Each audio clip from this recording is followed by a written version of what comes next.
Wagwan people, I'm Devereka, And I'm Denzel. and we're here at the Wealth Pass podcast to speak about all things wealth, Mm-hmm. Everything wealth.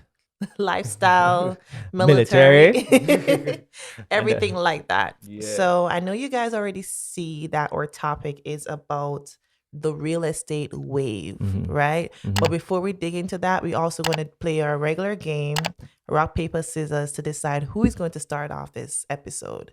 All right. So you ready? Ready, man. Ready. And this is Let's go. episode 3. So if you forget to watch the other episodes that we already have, please pause and go back and watch it and come back again. Ready? Ready. Let's go. Rock, paper, scissors, shoot. Rock, paper, scissors, shoot. Okay, I win. All right. All right, guys. So I want to discuss episode 2 because episode 2 was such a hot topic, right? We've had so much feedback, the most messages, feedback that we received Instagram. compared to episode 1. Yeah. And we want to say thank you so much for giving us all the feedback that you sent Yeah, I us. really appreciate it. Whether you agree or you disagree, it doesn't matter. That's why we're here to discuss these things that we don't usually discuss. So thank you so much for the feedback. Yeah, what we appreciate is you guys engage in the conversation. So, yeah, we like that. Yeah, so we just want to take this time out to shout out all the people that sent us Instagram messages, that also we saw in person or reached out to us on social media, one way or another. So thank you. And if you don't know what we're talking about, go back to episode 2 and watch it. We spoke about what was it called? Your money, our money. Yeah. Yes. So we're gonna dig into this real estate wave, and in this episode, we're gonna also give a little bit of story of what we went through personally. Yeah. Right. So first, I want to start off with some definitions. 3 basic definitions. So the first one is home equity. Right. So that way, when we're speaking about things, you already know what we're speaking about. You're not lost. So home equity is the difference between how much your home is worth and how much you owe on your home. So in layman terms, it is how much money your home is worth, like the amount that you the difference between how much you owe and how much your home is worth. So if your home is $100,000 and you owe $60,000, then your equity will be $40,000. It is the remaining balance of whatever you owe. Got you. And then the next definition I want to bring to you guys is liability, right? So liability is something a person or company owes, which is usually a sum of money. So any amount of money you owe to somebody can be regarded as a liability. Okay. So if you have a car and you owe a car note, that car note is the liability. Just as if you have a mortgage, that mortgage is the liability. So these are some basic small terms that we wanted to bring to you guys so you're not lost while we're speaking about this topic. Yeah, so we're going to jump right into it. So Denzel, take the wheel. Real estate. Based on the definition that I found on Google, real estate is a private property in the form of buildings and land. Real estate can be used for residential and commercial purposes. Yeah. Then you have And where did this definition come from? Because we like to give out details so that you guys can also look it up yourself. I think this is bankrate.com. Okay. Yeah, that's where it came from. So bankrate.com, guys. So he said that it can be residential or commercial. When we say residential, this usually means that you live in it. You know, it's your place of residence. Yeah. And commercial has to do with Like, businesses. business place. Right. Yeah. So if you have a grocery store or anything like that, they can rent out a commercial space. Yeah. Your house would be residential. So simple as that. That's what real estate That's what is. real estate is. Yeah. You have all right, certain types of real estate as we just spoke about. So residential, commercial, land, industrial. Those are some type of real estate. I don't think they're all the type of real estate. I think you have like probably 5 or 6. There's a lot of different types of real I estate, think but we you don't have want to 5 get or into 6. it Yeah, but we're not getting into that. because Yeah. Real estate. Now you have certain types of real estate investments that we're gonna get into. And we're right. gonna talk about our experience Right. And we're going to also talk about the pros and cons and with renting as well. I have a whole bunch of stats for you guys, so be prepared. I like to give my stats out just so that you guys know what's going on. Because I'm sure most of us don't actually look up these numbers. Yeah. And it's like a wake-up call for us. So that's why I want to put out these stats for you guys. And of course, I'll tell you where I get them from so that you can look it up yourselves. Okay. All right. So you wanna go or you want me to You go? can go into like the All right. benefits. The benefits? No, I'm not talk about the benefits yet. Let's talk about the types of real estate. Okay. The types of real estate you have Airbnb. Oh, you mean like investment? Yeah, Okay. type of real estate. So Sorry, type of real estate right. investment. Yes, sorry. That's what I have here. Sorry. So real estate investment, like different uses or different ways you can mhm. make money. You mentioned Airbnb. Yeah, Let's talk about Airbnb, that. that's what we mainly have a lot of experience in. Yeah, Yes, so we have yeah. one Airbnb. It is a residential property. Mm-hmm. When I say residential, I meant like a typical house. It's not a condo or an apartment. It's the actual house. So that just show you that you don't have to have a condo or apartment to do Airbnb. As we see a lot of times that these Airbnbs that we visit in the big cities are usually condos or apartments, right? With Airbnb, if you already don't know what it is, Airbnb is just a place you can host your short-term rental, but the proper term is actually short-term rental, which is typically any stay within less than 30 days. Yeah. So if you're staying somewhere that is less than 30 days, because after 30 days it becomes your home. Yeah, You know, typical leases are 30 days or yeah, more. yeah. So yeah. So it's a careful with that. short-term rental, but Airbnb is just a platform. You can use VRBO. There's other different things you can use, but Airbnb is the most popular one. So of course, if you're gonna book an Airbnb, you're gonna use it. You have other things you can use. I mean, short-term rentals. So that's the term, short-term Short-term rental. rentals. Yeah. So that's what we have, and our experience with it has been, there's ups and downs, Ups and downs, with it, man. and we can go into the details of what the ups are. So Yeah. the ups is first the money. For example, a property that we have, the rent will probably be unfurnished, could probably be maybe like 1,600, 1,700 a month. With Airbnb, we could make as little as 130 a night to even as much as 250 a night, depending on the season and if it's a weekend or a weekday. So if you do the math, you can make 3, 4, 5 times that rental income that we would have made if we had just rented out traditionally, a regular lease. So that's one of the pros. You make more money. 2, you have more eyes on your property. That's because true. you are not, if you do like a regular lease, you probably see your property like inside of the property once a month, once every 6 months. It all depends on how often you check on the rental. Yeah, that's But other than that, you won't really see what's going on inside because you have tenants. Mm-hmm. With Airbnb, the stays can last one night. It could last a couple of days, a week, maybe 2 weeks. Yeah. So you have more eyes on your property. And when you have more eyes on your property, you're able to take care of it, make sure everything is going well, and you just make sure everything is running smoothly. Yeah.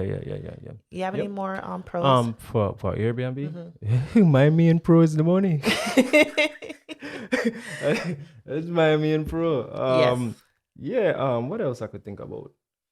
Otherwise, there's some people that actually enjoy hospitality, so we can get into the feeling. I like it. I like that part yes. too. I like that part too. But then at some point it can get tiring. It can be if you're tiring. the one that's actually, right. So if you like hospitality and the end result of people saying we enjoyed our stay, we had a lovely time. Yeah. The reassurance, then you may like this. I like it. As I said, I like it. I like like when people leave positive feedbacks and all those stuff, and then I'm able to respond. And based on all right, when you talk about hospitality, at first we used to clean. We used to clean, so that's a decision that you guys have to make. Yeah. We cleaned ourselves. At first, we started to clean the property by ourselves. Like I'm talking like sometime at least 2, 3 times a week, especially months like the summer months, June, July, August. And then the time frame is probably like 4 hours each at first when we just start. So that's where we have to get into what time is checkout and what time is check-in and all that, and then we so we have to work around that time, and then boom, we started cleaning, and then that takes like at least 4 hours. And then a lot of times, sometimes it's easy. It just depends on how. We're on the cons now. You're talking about the cons. Let's go. Yeah, since we're talking about that. So all right. So with us, when it comes to the cleaning thing now, it depends on how many guests we have. For instance, and how big the property is. Yeah, true. But like for instance, if it's like probably one guest, we probably won't have a lot of cleaning to do because one guest not gonna really make a big mess. But when you have like 6 people in this one house, that's when it take at least 4 hours, sometimes 5. I remember one time it took us like 5 hours. Right. So it's at first it was a lot to deal with, but then, as I said, the part that I love is the money. When that start to roll in now, we have, time to free up, and then not saying that time is freed up. We have the funds now Right. to hire a cleaner, Right. So yeah, I like And that you can part. also hire a cleaner from the get go. We had the time available, and we wanted to save back some money because the money, if you don't know, on Airbnb, VRBO, whichever platform you use, is usually a cleaning fee. Yeah, there's usually a That's cleaning fee. additional to the nightly fee, which is extra money that you're supposed to pay your cleaners. Now we said if we are the cleaners, then we could make an additional money. Yeah. Right, because we're cleaning our own property. Yeah. And then we would just use that money to do whatever we need to do pertain to the property. It's just additional income. Yeah. So that's what it is. But like I said, you guys don't have to take cleaning fee out of your pockets to pay a cleaner, because you have to set a cleaning fee that actually makes sense. Yeah. So if you're going to pay your cleaner $100 for each checkout or each reservation, then you don't want to charge $80. Yeah. I think if they're going to charge $100 for you to clean it, you need to collect at least $100, enough to at least cover that bill. Yeah. No, I know people that maybe charge $20 more, $30 more, because they may put that into the supplies and all of that. But because we want to keep it at a shorter episode than last week, we're going to move on to the next type of investment ways that you can use real estate, which could be like a traditional traditional rental. Yeah, traditional rental. This is the most popular one that we know, which is when you actually go rent an apartment or a property on a month-to-month basis or on a lease. So this is where the property is unfurnished. You're just literally getting the property itself with no furniture in it. And you sign a lease typically, or you do month-to-month. Yeah. So this speaks for itself. You go within what's in your budget. Or if you are the landlord, which what we're gearing towards, if you are the landlord, then you go based on the market value. You may want to speak to like a property manager or even some realtors to get some comp for your area. And when I say comp, I mean like some detailed information about what is a typical rent rate for your area. In that area, Right. You don't want to be charging $1,400 for rent when everybody around you is charging $1,700. Are cheaper anyway still. Right. So you want to also evaluate what you're offering in amenities. So maybe your property has a pool. Maybe your property have more bedrooms than your neighbors. Maybe you have a bigger yard space. Maybe you're offering an office that other properties don't have. And you can look at these different amenities that you have and you compare it to other properties. And you could also increase your rent based on what you're offering.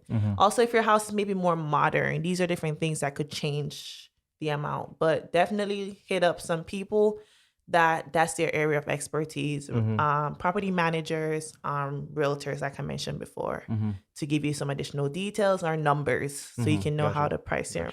But yes, you can have a property you don't live in, and then rent it out. And that's how you can make money. And if you bought your property at a really good rate, percentage-wise in interest, and also the amount you paid for the home, you could make a lot of money over. So if your mortgage is $1,000, you could probably rent it out for $1,500 and just and then you make the additional $500 money in your pocket. Right. I was gonna say, if you also don't want to deal with the back and forth with the tenant, you could hire a property manager. Yeah, I mean, all right, I like that part of hiring a property manager. Don't. Here's the kind about here's the thing about that. Now, it, as you say, it takes money out of my pocket. Right. Which is what I have to deal with in a sense. For peace of mind. Yeah, for peace of mind, and not to deal with the pressure. Cons of the traditional rental. Dealing with your tenants. Cons is the tenants. We saw that with the 2020 home renters relief program, if that's what you call it. A lot of people weren't paying rent. That was one of the biggest nightmares for landlords, landlady. At that time. Right. So you're gonna also deal with you could deal with unpleasant tenants, people that don't want to pay their rent, that when they move out, the house is damaged. Sometimes damaged. sometimes these people damage your property. Right. So those are the cons that with If we want to compare it to Airbnb or short-term rentals, you have less eyes on your property. Right? You're also not doing cleaning and all that stuff, after every stay. So you deal with more wear and tear because these people are sometimes in there for years, depending on how you handle this. So that's the con. The pro, like I said, like for example, with one of our properties, we are also, apart from the short-term rental, we also have a regular rental property, but this is different. I'm going to tell you how we did it in another bullet point that we speak about. With this property, we would easily make a lot more money off of it because we bought it at a cheaper rate. And I'll give an example without giving out our numbers. So let's say our mortgage is like $1,200. And we rented it out for like maybe $25. Right there, you're making a lot more money. You're making $25, but your mortgage is $1,200. That's a lot more money you're making. So you easily pocket passive income. Passive income is additional income, right? Other than your regular work. Walking dictionary. So when you go to work, you have that income, but when you have money on the side, when people talk about hustle on the side, that would be like your passive income. So look at it. What did I say? $1,200? Yeah, $1,200. So $1,200 plus 25. Yeah. That's another $1,300 right there. That's what you profit. Right. And then if you have a property manager, let's say they charge you $200, you take that $200 and they take care of it, and you pocket the rest. You still pocket the rest. And hey, win-win situation for me. Right. And with a property manager, I like having a property manager because I don't have to communicate with the tenant. They go out and look for the tenant. They screen the tenant, do background checks on the tenant. All I have to do is be like, we found a tenant that actually matches our criteria. Good to go. The property manager collects the rent and pass on our fee to us. They take out whatever they have and they pass it on to us. Or what they do sometimes is send you everything and you pay them. The monthly amount. Yeah, I like it. Honestly, I do like it that way. In that sense, I feel like a real businessman, to be honest. Right. And you don't have to show up. For example, we don't live anywhere close to any of our properties. It takes a lot of stress off you mentally. Trust me. I like it that way.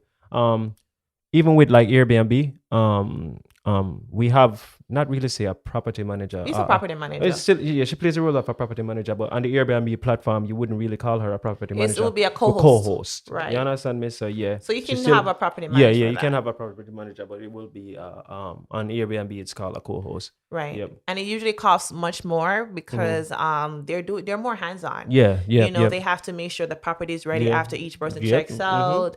They have to make sure it's ready before they check in. If the guests have any emergency, any issues, they have to go over there. So it involves a lot more work, pricing, a lot of these things. And it also depends on the property that you have to, because like with us, we have a house. Right. We have a house. We have a lawn. It's a lot to upkeep, so it takes more money out of our pocket, but at the end of the day, it's a win-win, as I said, for us. Right. And that's a downside to having a house as an Airbnb as opposed to a condo. The thing about a house, though, you cater to a different market because with the house, you can cater to people that have families, children that maybe want to go and play in the back, run up and down. Pets, all these different things versus if you have a condo, yes, you can house a family, but it's not as comfortable as having a backyard, a balcony at the front, a balcony at the back, all this space, because our Airbnb house is over 1,600 square feet. So there's a lot of space for a regular family of like, we have up to 6 persons that we allow there. So yes, but we can get into Airbnb another time into like exact detail. All right. The next type of investment is furnished. Okay. Furnished. The reason why I'm choosing this is because we want to explain what we're doing with our other property. Okay. All right. Yeah. Let's go. So with furnished, remember I spoke about regular rental, that is unfurnished, right? This is the same thing, but furnished. And the reason why we prefer furnished. And then, hold on. We have to explain to some people what furnished and unfurnished. Go ahead. Because Mr. trust me. All right. So furnished, meaning it has furniture in it. Unfurnished, the house is naked. Simple as that. No furniture. All right, continue. So like how we did it, because this is all personal experience, how we did it with the help of our property manager. We set it up like an Airbnb. You don't have to do this.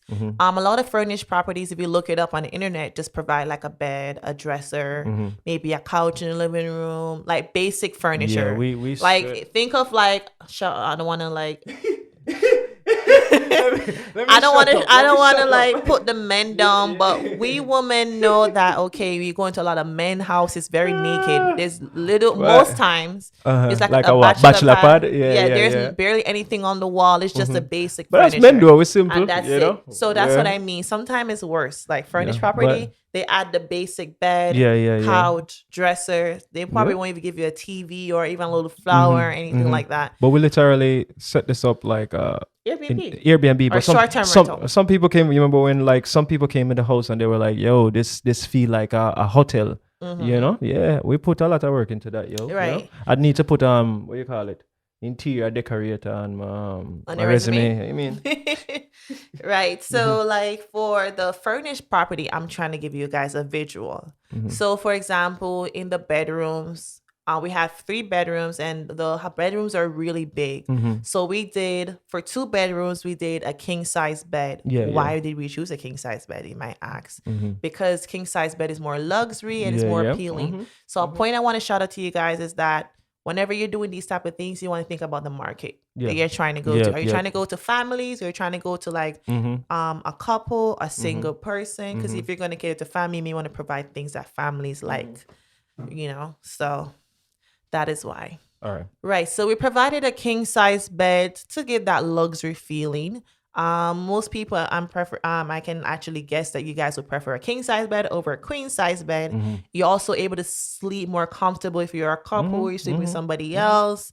You have more space. So we provide a king size bed in 2 bedrooms.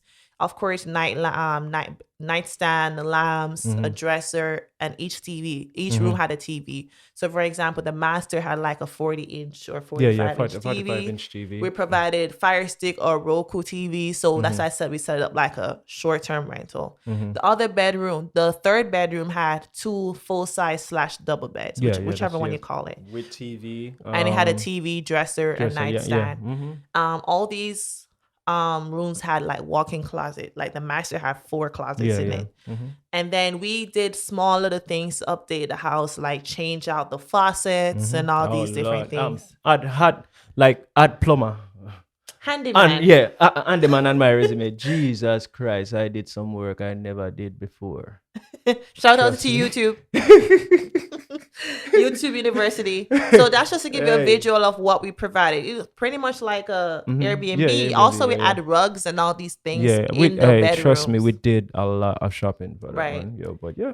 And then we added like shelves in the bathroom so you can put your towels and all these different like shelves over the toilet, you know, that kind of thing. But it's actually paying off right now, people. So So that's what we put up. You get what you put in. We put in we didn't have to put in all these decorating tips. So we did. Yeah, but we have all the rooms were fully decorated. We added like a fake artificial plants in the room just so that you don't have to maintain it and water it. The living room had a 60-inch TV, a sectional couch, and it was a huge sectional couch because we were catering to a family. That's what we had in our vision. You know, man, to cater to a family. We painted the entire house white to make it look big. And be mad, guys, this house is over 2,300 square feet. So just imagine it being painted white. I'm telling you. So that's as much detail I'm going to give you guys. We are some painted too. Yes. So yes. add that to my resume as well. So it does cost to furnish homes. So some people don't like to do the furnishing. Some people just don't have no style. So they just some people don't look that way. some people can't handle the pressure of like, yo, because you know some people like once them start to decorate and be like, you know what, this is too much work. I can't deal with this. Right. You know, but I love it. It was stressful. It was stressful at first. It wasn't a bed of roses. When you think about like the end goal of what you're working towards, and then when you see it, everything just every little small piece just start to come together. It actually, you know, make you feel like you want to continue, you know? It was stressful because you have to think about, oh, wait, I have to buy another 5-gallon paint again. We also have a garage where we epoxy the floor ourselves just to make it more appealing. We did landscaping. Big up to my daddy too with that. Like we never did that before, but hey, YouTube University. Landscaping. We pretty much set the house up as if we were going to sell it and stage it. But the staging is actually like furniture that you're going to get when you move in. Like I said, there was things on the wall, like art on the wall, artificial flowers. We provided all the necessities that you needed. The whole point was to cater to a family or contractors that are moving with their family. Yeah, yeah. And we say contract workers, like for example, let's say somebody's moving from overseas to the US on a contract, let's say a year contract with their family. We all know that people go overseas to work for a year or two. They don't have to walk with any furniture. All they need is their clothes. Yeah. Only thing that we did not provide was linens, and this include towels and sheets, just because that's too much to upkeep. But that is something you can easily get at the store. So if you want to go that furnished route, we recommend it. Your income could increase as easily as $500 to $1,000 by providing the furnished route. Yep. You're it's the same house, but because you furnished it, you can make easily $500 to $1,000 more. We spent a lot of time on that. Yeah, we did. We did. So what's next? Next one. This is just the next, the only one that we're going to talk about when it comes to type of real estate investment. Flipping a property. No, Yes. we don't. We don't haven't have really gone through yeah, that. we haven't really have our own personal experience with that, but we know people that do, and we have a little bit of understanding of it. So so flipping a property is one of the basic things. Is just like say for instance, if I go into a certain community, right, where I realize that this house look like it needs some work. Yeah, it needs some work. Nobody lives in it. I can actually get that property for a certain price, like cheap price. Not this house is not valued really anything. It's not really valued much. Then I can actually get that house, whether it's through a loan or using my own money, and then getting that property, fixing up that property, and then sell it back on the market. Yeah, way more, way more than I actually pay for it. So basic, just that's such a basic understanding of flipping a property. Yeah. Well, basic definition of flipping a property. And I think you can also flip it. I don't know if this is the official definition, but we've heard of people that flip to rent. And you can do that. mentioned flip to sale. You can. So I just wanted to put that out there. Yeah, you can do so flip to we rent can as do well. math. For example, if you see this property, you can find property sometimes for $100,000 in some areas, especially if they're going through gentrification. That's a key thing to look for. So $100,000 for it, because of it maybe needs some walls or some flooring done. Like it needs some work for real. Yep. And then you know that if you fix up to a certain standard, you can sell it for $200. Yeah. Right? We're just throwing basic numbers. So you buy this house for $100,000, you probably do $30,000 dollars worth of invested in it. Yeah. With that is it's like the work that you did, the fixing parts and the labor. We just random numbers. Mm-hmm. Yeah, so you can drop $30,000 and then you can resell the property by doing rental flipping. Okay. Yeah. Well, all right, people. This was a short one. I think that should be it. Yeah. We'll do a part 2. I know that for sure. Yeah. But yeah, check us out next Wednesday again.